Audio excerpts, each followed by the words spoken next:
Hadi boşver.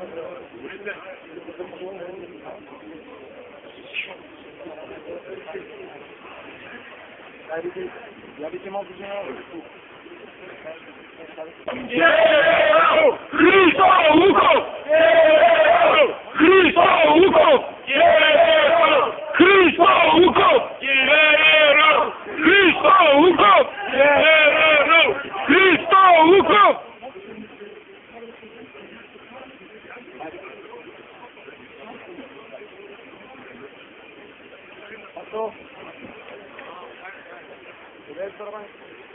Кажа своята благодарност на всички, които отделиха от времето си тази вечер, за да почетат великият българин генерал Христо Луков.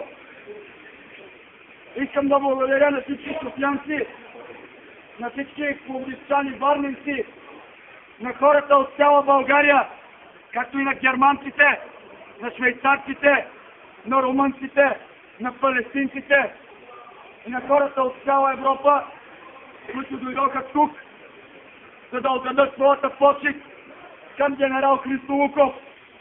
Един велик българин, един достоен българин, един българин, който е мачкал кокалите на враговете на отечеството по бойните полета.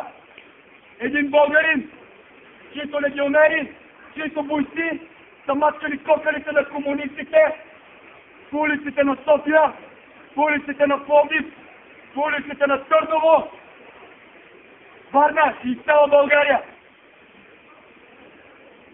Днес